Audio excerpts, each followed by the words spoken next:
نحمدہ ونصلی علی رسولہ الکریم اما بعد۔ آج ہم بفضل اللہ تعالی ہم صحیح البخاری کی دوسری کتاب یعنی کتاب الایمان شروع کرنے والے ہیں۔ پہلے ہم نے 7 احادیث پڑھ لی، 8ویں حدیث کتاب الایمان میں آ رہی ہے۔ امام بخاری رحمہ اللہ یہاں پر ایک بہت بڑی علمی بحث کا خلاصہ بیان فرماتے ہیں۔ سب سے پہلے انہوں نے کہا کہ ایمان کیا ہے؟ وَهُوَ قَوْلٌ وَفِعْلٌ وَيَزِيدُ وَيَنْقُصُ، یعنی ایمان صرف دل میں چھپی ہوئی کوئی چیز نہیں ہے، بلکہ زبان سے اقرار اور عمل سے اس کا ثبوت دینا ضروری ہے۔ ساتھ میں امام صاحب رحمہ اللہ فرماتے ہیں کہ ایمان جو ہے یہ بڑھتا بھی ہے گھٹتا بھی ہے۔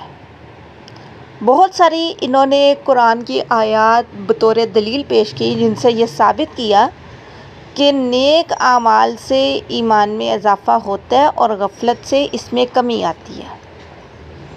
ساتھ میں انہوں نے عمر بن عبدالعزیز رحمہ اللہ کا قول نقل کیا کہ ایمان کے کچھ فرائض، حدود اور سنتیں ہیں، جو انہیں مکمل کرتا ہے اس کا ایمان مکمل ہوتا ہے۔ پھر حضرت ابراہیم علیہ السلام کا حوالہ دیا کہ انہوں نے اطمینان قلب کے لیے اللہ سے نشانی مانگی، یعنی ایمان کی کیفیت میں اضافے کے لیے۔ تو یہ سارے دلائل، یہ ساری باتیں ہمیں سکھاتی ہیں کہ ایمان ایک ساکن چیز نہیں، بلکہ اسے عمل اور یقین کے ذریعے سے مسلسل پروان چڑھانا پڑتا ہے۔ امام بخاری رحمہ اللہ جو پہلا باب لے کے آئے، اس باب میں جو پہلی حدیث ہے وہ حدیث میں آپ کے سامنے رکھتی ہوں۔ اس میں نبی صلی اللہ علیہ وسلم کا فرمان ہے کہ بنی الاسلام علی 5، اسلام کی بنیاد 5 چیزوں پر رکھی گئی۔ نمبر 1، شہادت اللہ الہ الا اللہ وان محمد رسول اللہ، کہ اللہ کے علاوہ کوئی معبود نہیں، یہ گواہی دینا اور یہ گواہی بھی دینا کہ محمد صلی اللہ علیہ وسلم اللہ کے بندے اور رسول ہیں، یعنی اللہ کے رسول ہیں۔ وَإِقَامِ الصَّلَاةِ، اور نماز قائم کرنا، وَإِيتَاءِ الزَّكَاةِ، اور زکوٰۃ ادا کرنا، وَالْحَجِّ، اور حج کرنا، وَصَوْمِ رمضان، اور رمضان کے روزے رکھنا۔ امام بخاری رحمہ اللہ نے ایمان کے بڑھنے اور گھٹنے کے ذکر کے فوراً بعد یہ حدیث لائی۔ یہ حدیث لا کر یہ بتایا کہ وہ کون سے اعمال ہیں جو ایمان کی اس عمارت کو تھامے ہوئے ہیں۔ نمبر 1، توحید و رسالت کی گواہی۔ یہ صرف لفظی اقرار نہیں بلکہ یقین ہے، جیسا کہ ابن مسعود رحمہ اللہ نے فرمایا، رضی اللہ تعالیٰ عنہ نے فرمایا کہ یقین ہی پورا ایمان ہے۔ جب بندہ کہتا ہے لا الہ تو وہ اپنے دل سے ہر اس سہارے کو نکال دیتا ہے جس پر وہ اللہ کے علاوہ بھروسہ کرتا تھا۔ تو دوسری چیز جو اس عمارت کو تھامے ہوئے ہے وہ ہے نماز۔ نماز کے بارے میں جو حدیث میں لفظ آیا یا قرآن میں بھی جہاں کہیں پہ بھی آئے گا یہ آئے گا نماز کو قائم کرنا، کہیں پہ بھی نماز پڑھنا نہیں ہوگا۔ یاد رکھیں نماز کو قائم کرنا مطلب نماز کو طریقے سے پڑھنا، تمام شروط، تمام سنن کے ساتھ پڑھنا، نبی صلی اللہ علیہ وسلم کے بتائے ہوئے طریقے کے مطابق پڑھنا۔ یہ نہیں کہ کبھی پڑھ لی کبھی چھوڑ دی، جو ایسے کرتے ہیں وہ نماز کی اقامت میں چیز نہیں آتی۔ تو امام صاحب نے مقدمے میں دعا کا ذکر بھی کیا جس کا لغوی معنی ہے ایمان۔ نماز دراصل وہ دعا اور بندگی ہے جو ایمان کو تازگی بخشتی ہے۔ اگر نماز قائم ہے تو ایمان کی جڑیں مضبوط ہیں۔ نمبر 3، زکوٰۃ، نفس کی قربانی۔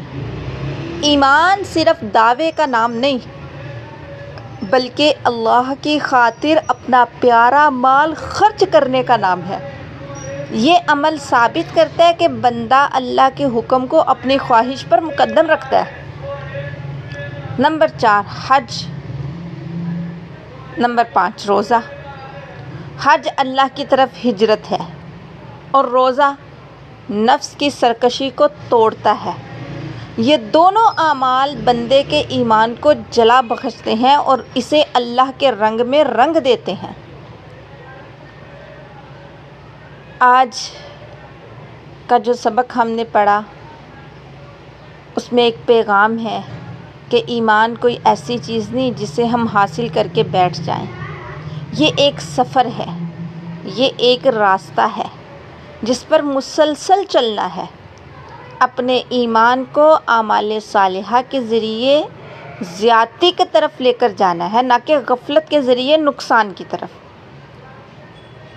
اور عہد کرنا ہے اللہ سے کہ اپنے ایمان کو صرف ایک لفظی دعویٰ نہیں میں نے دینا، اللہ میں وعدہ کرتی ہوں کہ اپنے عمل، نماز اور اخلاق سے وہ مضبوط عمارت بناؤں گی جس کی بنیادیں اللہ کے خوف اور محبت پر مبنی ہوں گی۔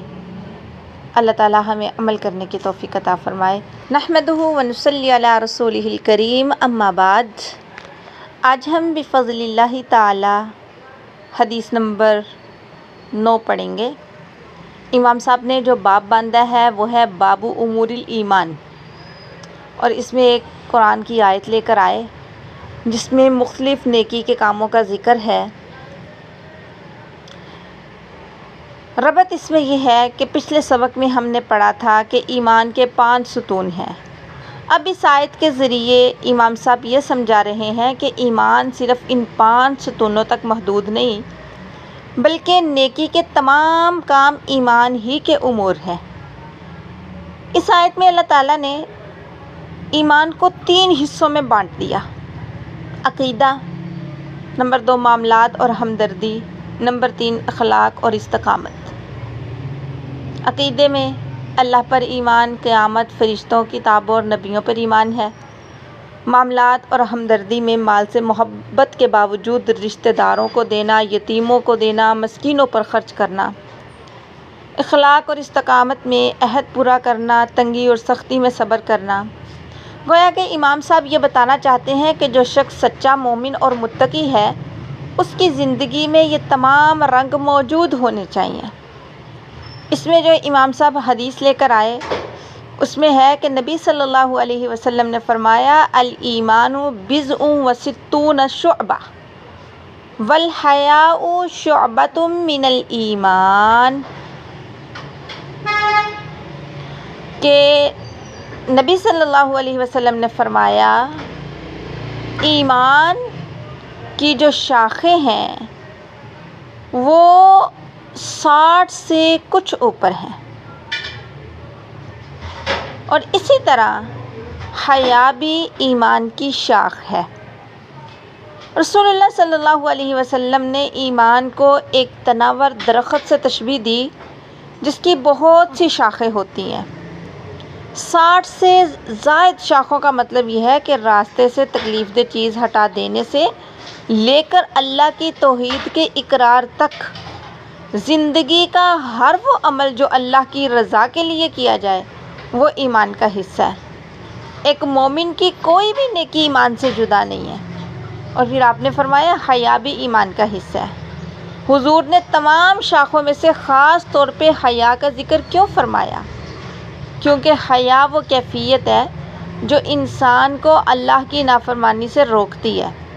جب بندے کو یہ احساس ہو جائے کہ میرا رب مجھے دیکھ رہا ہے تو اسے گناہ کرتے ہوئے شرم آتی ہے۔ حیا صرف ظاہری پردے کا نام نہیں بلکہ دل کی حیا یہ ہے کہ آپ کے خیال میں بھی کوئی ایسی بات نہ آئے جو اللہ کو ناپسند ہو۔ یہ وہ صفت ہے جو انسان کے اخلاق کی حفاظت کرتی ہے۔ اگر حیا چلی جائے تو ایمان کی پوری عمارت خطرے میں پڑ جاتی ہے۔ تو زندگی میں آگے بڑھنے والا پیغام آج کے سبق میں یہی ہے کہ ایمان کوئی خشک فلسفہ نہیں ہے بلکہ یہ ایک خوشبودار درخت ہے جس کا پھل اخلاق ہے۔ اپنی زندگی میں حیا کے وصف کو زندہ کریں، کیونکہ جس کے پاس حیا ہے اس کا ایمان محفوظ ہے، اور جو بے حیا ہو جائے اس کا ایمان کمزور پڑ جاتا ہے۔ اور آج میں اپنے اللہ سے عہد کرتی ہوں کہ اپنے ایمان کے درخت کو نیک اعمال سے اس کو پانی دوں گی، اور خاص طور پہ اپنی آنکھوں، اپنی زبان اور اپنے خیالات میں حیا پیدا کرنے کی کوشش کروں گی۔ اے اللہ، یہ سب میں کروں گی اس لیے تاکہ میں تیرے سامنے سرخرو ہو سکوں۔ اللہ تعالیٰ عمل کرنے کی توفیق عطا فرمائے۔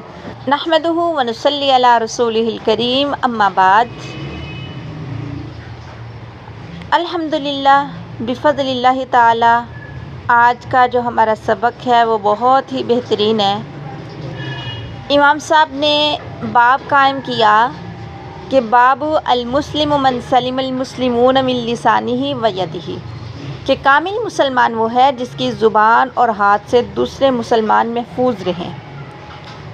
تو امام صاحب نے اس باب کے عنوان میں ہی حدیث کا ٹکڑا ذکر کر کے یہ پیغام دیا کہ اسلام صرف عبادات تک محدود نہیں، بلکہ معاملات اور اخلاقیات اسلام کا لازمی جز ہیں۔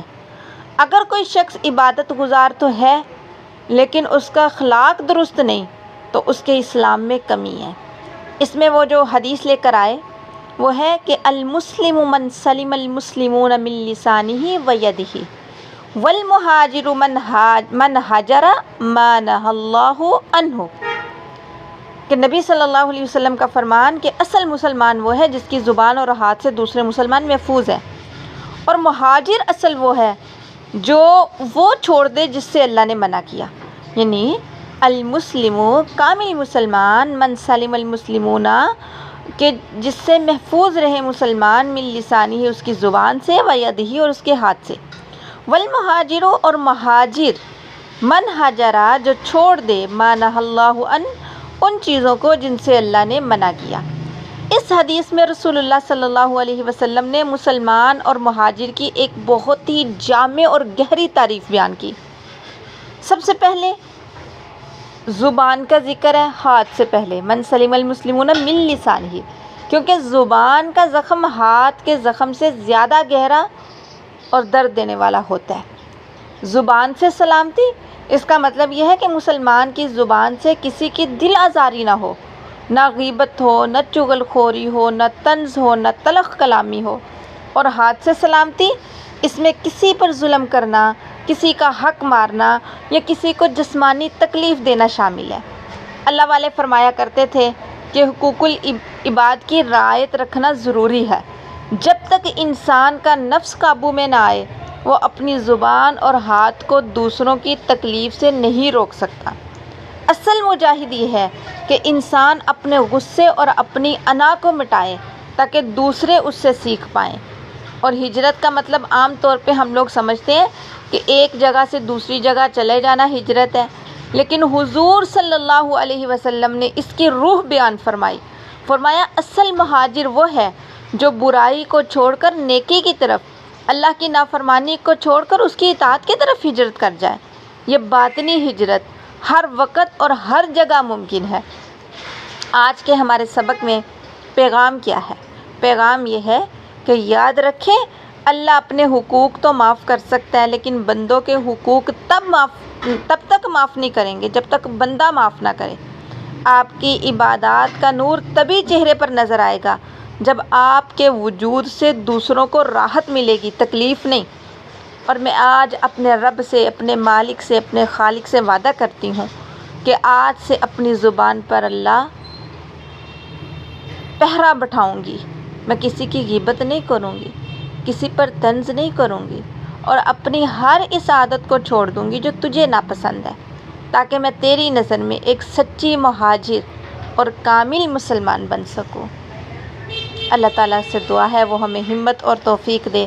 السلام علیکم۔ نحمدہ و نصلی علی رسولہ الکریم، اما بعد۔ باب ای الاسلام افضل، کون سا اسلام افضل ہے اور کھانا کھلانا اسلام کا حصہ ہے۔ امام بخاری رحمہ اللہ یہاں دو مختلف ابواب کے ذریعے ہمیں یہ سمجھا رہے ہیں کہ افضل اور بہترین مسلمان وہ ہے جس کا نفع دوسرے مسلمانوں تک بھی جائے۔ پچھلی حدیث میں تکلیف نہ پہنچانے کا ذکر تھا جو کہ اسلام کا لازمی تقاضا ہے۔ اس نئی حدیث میں نفع رسانی، خیر بانٹنے کا ذکر ہے، یعنی دوسروں کی خدمت کرنا اور محبت پھیلانا۔ اس میں امام صاحب پہلے باب میں جو حدیث لے کر آئے وہ حدیث ہم نے پیچھے پڑھ لی۔ اس میں یہ حدیث تھی کہ من سلم المسلمون من لسانہ و یدہ، کہ رسول اللہ صلی اللہ علیہ وسلم سے پوچھا گیا، اللہ کے نبی صلی اللہ علیہ وسلم افضل ایمان کون سا ہے؟ آپ نے فرمایا کہ مسلمان سلامت رہیں اس کی زبان اور اس کے ہاتھ سے۔ یہ حدیث چونکہ ہم پڑھ چکے ہیں اس لیے آج کے سبق میں اس حدیث کا ترجمہ نہیں بلکہ آگے والی حدیث کا ترجمہ صرف یاد کریں گے۔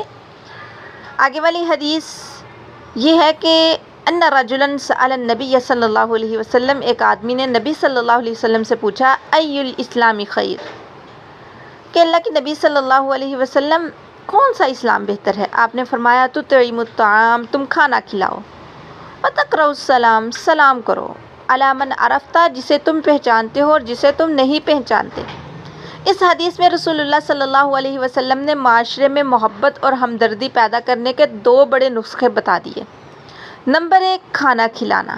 کھانا کھلانا صرف پیٹ بھرنے کا نام نہیں ہے بلکہ یہ دوسرے کی ضرورت کا احساس کرنے کا نام ہے۔ یاد رکھیں، اللہ کی جو مخلوق ہے اس کی خدمت کو بہت زیادہ اہمیت دی گئی۔ کھانا کھلانے سے انسان کے اندر سے کنجوسی اور خود غرضی ختم ہوتی ہے۔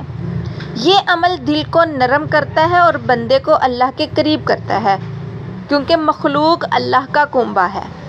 نمبر 2، سلام عام کرنا۔ رسول اللہ صلی اللہ علیہ وسلم نے فرمایا، سلام عام کرو، ہر اس بندے کو سلام کرو جسے تم جانتے اور جسے نہیں جانتے۔ اگر ہم صرف بڑے لوگوں کو یا ان لوگوں کو سلام کریں جن کے ساتھ جان پہچان ہے تو اس میں کہیں نہ کہیں انا یا مفاد چھپا ہوتا ہے، لیکن جب ہم ہر مسلمان کو سلام کرتے ہیں تو ہمارے اندر سے تکبر ٹوٹتا ہے اور عاجزی پیدا ہوتی ہے۔ سلام کا مطلب ہے تم پر سلامتی ہو، یعنی ہم ہر ایک کے لیے خیر کی دعا کرتے ہیں۔ تو آج کے سبق میں ہمارے لیے پیغام یہ ہے کہ بہترین مسلمان وہ نہیں جو صرف تسبیح ہاتھ میں رکھے، بلکہ وہ ہے جس کا دسترخوان دوسروں کے لیے کھلا ہو، جس کی زبان سے ہر چھوٹے بڑے کے لیے سلامتی کی دعا نکلے۔ اسلام نام ہے بانٹنے کا، چاہے وہ رزق ہو یا پھر محبت ہو۔ اور میں اپنے اللہ سے، اپنے مالک سے، اپنے خالق سے عہد کرتی ہوں آج کہ اپنے اندر سخاوت پیدا کروں گی، چاہے ایک کھجور سے ہی کسی کی مدد کروں، اور میں ہر مسلمان کو سلام کرنے میں پہل کروں گی تاکہ میرے دل سے تکبر ختم ہو اور محبت پیدا ہو۔ اللہ سے دعا ہے وہ مجھے عمل کرنے کی توفیق عطا فرمائے۔ السلام علیکم ورحمۃ اللہ نحمدہ ونصلی علی رسولہ الکریم، اما بعد فاعوذ باللہ من الشیطان الرجیم۔ باب من الایمان ان یحب لاخیہ ما یحب لنفسہ۔ امام صاحب نے باب باندھا ہے کہ اپنے بھائی کے لیے وہی پسند کرنا جو اپنے لیے پسند ہو، یہ بھی ایمان کا حصہ ہے۔ امام بخاری رحمہ اللہ اس باب کے ذریعے یہ بتانا چاہ رہے ہیں کہ ایمان صرف کچھ ظاہری کاموں کا نام نہیں بلکہ یہ دل کی ایک ایسی کیفیت کا نام ہے جس میں انسان کے اندر سے حسد اور خود غرضی بالکل ختم ہو جائے۔ جب تک انسان دوسروں کے لیے وہی بھلائی نہ چاہے جو وہ اپنے لیے چاہتا ہے، اس کا ایمان کامل نہیں ہو سکتا۔ اس کا جو وہ دعوے دار ہے کہ میں مکمل مومن ہوں، وہ نہیں ہو سکتا۔ یہ اس کا دعویٰ ادھورا ہے۔ اس میں وہ جو حدیث لے کر آئے اس کے راوی حضرت انس رضی اللہ تعالیٰ عنہ ہے کہ نبی صلی اللہ علیہ وسلم نے فرمایا، لا یؤمن احدکم حتی یحب لاخیہ ما یحب لنفسہ، کہ کوئی بھی تم میں سے ایک مومن نہیں ہو سکتا جب تک وہ اپنے بھائی کے لیے وہ پسند نہ کرے جو وہ اپنے لیے پسند کرتا ہے۔ تو یہ حدیث انسانی معاشرت اور اخلاق کا سب سے بڑا اصول بیان کرتی ہے۔ اسے سنہرا اصول بھی کہا جا سکتا ہے۔ رسول اللہ صلی اللہ علیہ وسلم نے فرمایا وہ مومن ہو ہی نہیں سکتا۔ اس کا مطلب یہ نہیں کہ وہ کافر ہو گیا، بلکہ یہ ہے کہ اس کا ایمان کامل نہیں ہوا جب تک انسان کے دل میں دوسروں کے لیے تنگی ہے، اس کا ایمان ادھورا ہے۔ اور یاد رکھیں، انسان کی سب سے بڑی دشمن اس کی انا اور نفسانیت ہے۔ نفس ہمیشہ یہ چاہتا ہے کہ سب کچھ اسے ملے اور دوسروں کو نہ ملے۔ یہ حدیث حسد کا جڑ سے خاتمہ کرتی ہے۔ اگر آپ کو اپنے لیے عزت، راحت، اچھی نوکری یا خوشی پسند ہے تو ایمان کا تقاضا یہ ہے کہ آپ اپنے کسی دوسرے مسلمان بھائی یا بہن کے لیے بھی وہی تمنا رکھیں۔ اگر کسی کو نعمت ملتی ہے دیکھ کر آپ کے دل میں گھٹن ہوتی ہے تو سمجھ جائیں ایمان کی عمارت میں دراڑ موجود ہے۔ تو اس لیے آج کا جو حدیث کا پیغام تھا وہ یہی تھا کہ ایمان نام ہے اپنے آپ سے نکل کر دوسروں کے لیے جینے کا۔ جس دن آپ دوسروں کی خوشی میں اپنی خوشی تلاش کرنا شروع کر دیں گے اس دن آپ کا ایمان آپ کو وہ سکون دے گا جو دنیا کی کوئی مادی چیز دے نہیں سکتی۔ اور میں اپنے اللہ سے وعدہ کرتی ہوں، یہ وعدہ آپ کو بھی کرنا ہے کہ میں نے اپنے دل کو حسد اور کینے سے پاک کرنا ہے۔ اللہ، میں اپنی سہیلیاں، رشتہ داروں اور تمام مسلمانوں کے لیے وہی کچھ مانگوں گی جو میں اپنے لیے مانگتی ہوں، اور کسی کی نعمت دیکھ کر جلنے کی بجائے تیرے فضل کی دعا کروں گی۔ اے اللہ تو مجھے ہمت اور توفیق دے۔ وآخر دعوانا نحمدہ ونصلی علی رسولہ الکریم، اما بعد فاعوذ باللہ من الشیطان الرجیم۔ باب حب الرسول صلی اللہ علیہ وسلم من الایمان۔ امام بخاری رحمہ اللہ نے باب باندھا ہے کہ رسول اللہ سے محبت کرنا ایمان کا حصہ ہے۔ امام صاحب اس باب کے ذریعے یہ واضح فرما رہے ہیں کہ ایمان صرف ضابطوں اور قانون کا نام نہیں بلکہ یہ ایک تعلق قلبی کا نام ہے۔ جب تک انسان کے دل کے تخت پر رسول اللہ کی محبت تمام دنیاوی رشتوں سے بلند نہیں ہو جاتی اس وقت تک ایمان کی حلاوت، ایمان کی مٹھاس نصیب ہی نہیں ہو سکتی۔ امام صاحب نے اس حدیث کو یہاں لا کر یہ بتایا کہ پچھلے تمام اعمال یعنی نماز، زکوٰۃ، ہمدردی تبھی قبولیت پاتے ہیں جب ان کے پیچھے رسول اللہ کی محبت کا جذبہ موجود ہو۔ نبی صلی اللہ علیہ وسلم کا فرمان ذکر کرتے ہیں کہ فوالذی نفسی بیدہ، اس ذات کی قسم جس کے ہاتھ میں میری جان ہے، لا یؤمن احدکم، تم میں سے کوئی ایک مومن نہیں ہو سکتا، حتی اکون احب الیہ، یہاں تک کہ میں اسے محبوب ہو جاؤں، من والدہ و ولدہ، اس کے والد سے اور اس کی اولاد سے۔ اس حدیث میں رسول اللہ صلی اللہ علیہ وسلم نے قسم کھا کر ایک عظیم حقیقت بیان فرمائی۔ انسان کو دنیا میں سب سے زیادہ محبت اپنے والدین سے ہوتی ہے یا اپنی اولاد سے۔ حضور صلی اللہ علیہ وسلم نے فرمایا کہ ایمان کی تکمیل کے لیے ضروری ہے کہ میری ذات تمہارے لیے ان تمام رشتوں سے زیادہ پیاری ہو جائے۔ اور دیکھیں، محبت صرف دعوے کا نام نہیں۔ اللہ والے فرماتے ہیں کہ محبت کا تقاضا یہ ہے کہ محبوب کی پسند اپنی پسند بن جائے۔ اگر کسی معاملے میں والدین کی بات یا اولاد کی خواہش رسول اللہ کی سنت سے ٹکرائے تو ایک مومن وہی کرے گا جو اللہ کے رسول نے فرمایا۔ یہی وہ مقام ہے جہاں محبت انسان کو نفس کی غلامی سے آزاد کراتا ہے۔ جب دل میں حضور کی محبت بیٹھ جاتی ہے تو سنت پر عمل کرنا بوجھ نہیں لگتا بلکہ لذت بن جاتا ہے۔ پچھلے سبق میں ہم نے پڑھا تھا کہ کامل مومن وہ ہے جو اپنے بھائی کے لیے پسند کرتا ہے، جو اپنے لیے پسند کرتا ہے وہی اپنے بھائی کے لیے کرے۔ آج کا سبق اس کی بنیاد فراہم کرتا ہے۔ جب آپ کو حضور صلی اللہ علیہ وسلم سے سچی محبت ہوگی تو آپ کی پسند اور ناپسند خود بخود بدل جائے گی اور آپ ہر ایک کے لیے وہی چاہیں گے جو اللہ کے رسول کو پسند ہے۔ آج کی حدیث میں پیغام یہی ہے کہ ایمان کی مٹھاس کا راز محبت رسول میں چھپا ہوا ہے۔ جس دل میں یہ محبت آ جائے اس کے لیے گناہ کرنا مشکل اور نیکی کرنا آسان ہو جاتا ہے۔ اپنے بچوں کو، اپنے طالبات کو، اپنے گھر والوں کو حضور کی سیرت سنائیں تاکہ ان کے دلوں میں یہ شمع روشن ہو۔ جیسے جیسے انسان کسی کو پڑھتا جاتا ہے نا، کسی کے بارے میں جانتا جاتا ہے، ویسے ویسے اس سے محبت بڑھتی جاتی ہے۔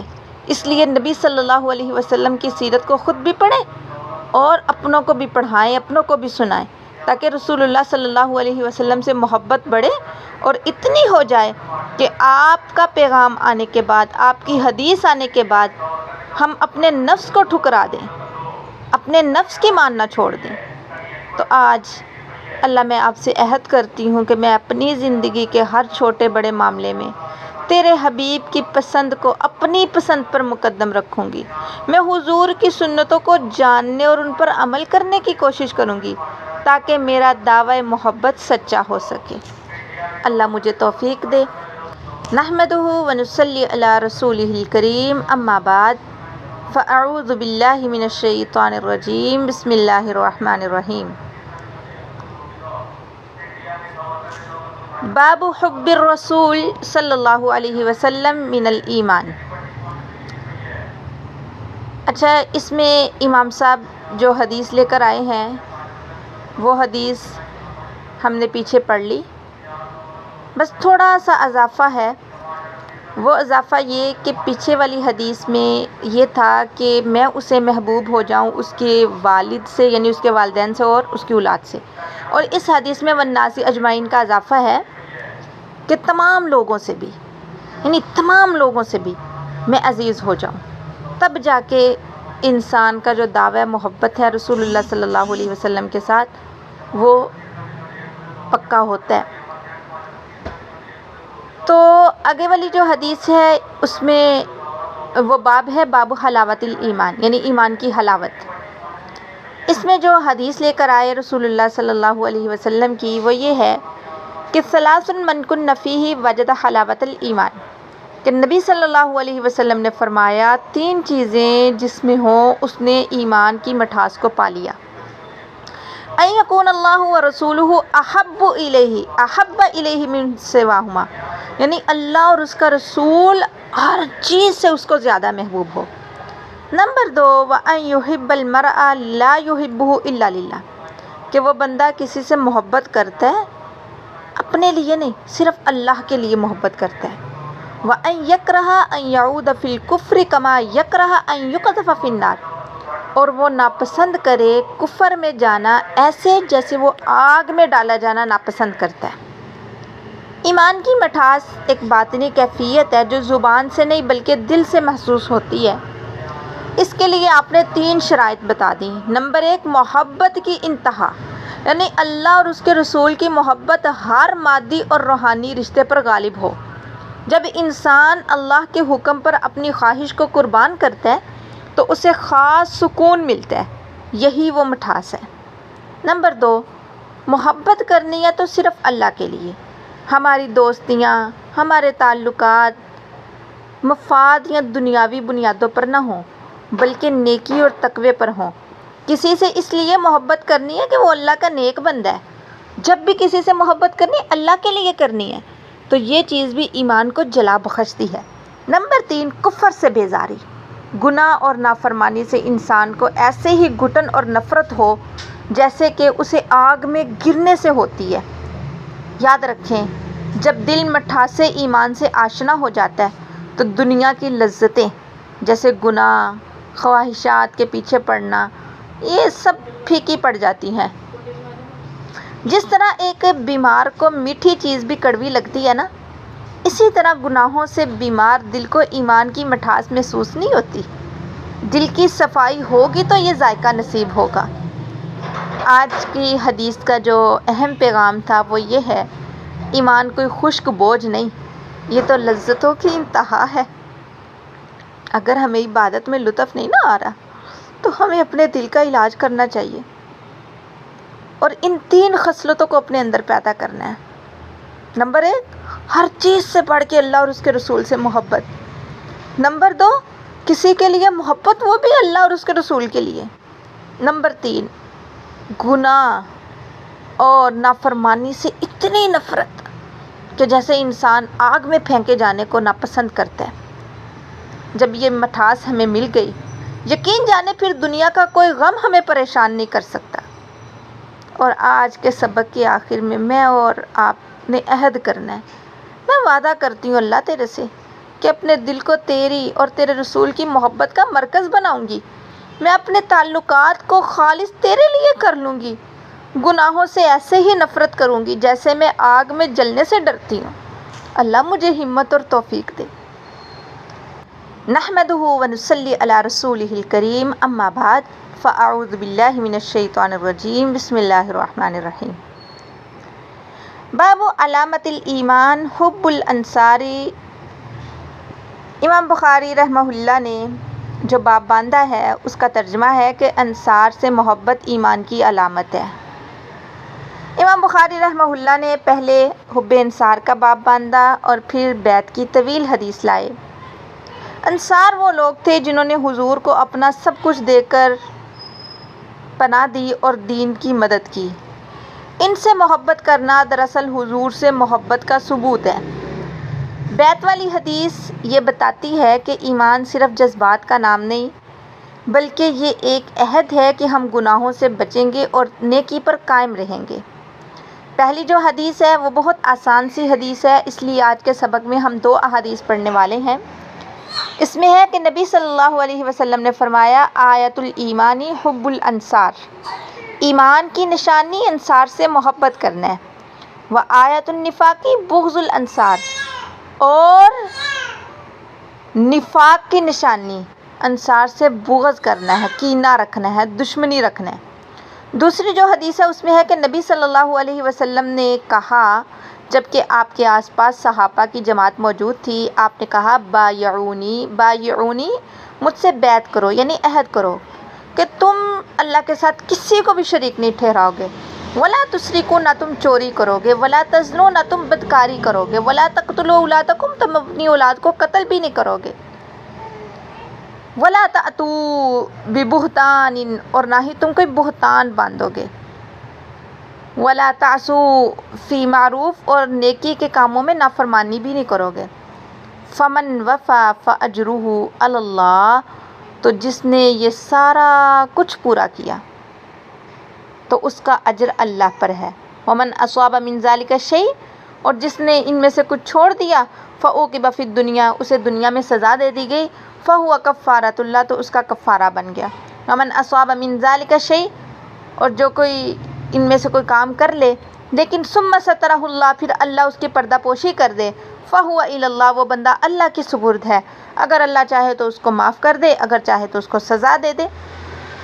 صحابی کہتے ہیں فبایعناہ علی ذلک، تو ہم نے آپ صلی اللہ علیہ وسلم کے ہاتھ پر اس بات پر بیعت کی، یعنی یہ سب باتیں ہم مانیں گے، ہم نے وعدہ کیا۔ تو انصار وہ تھے جنہوں نے مشکل وقت میں اسلام کا ساتھ دیا۔ محسن کی قدر کرنا ایمان کی جڑ ہے۔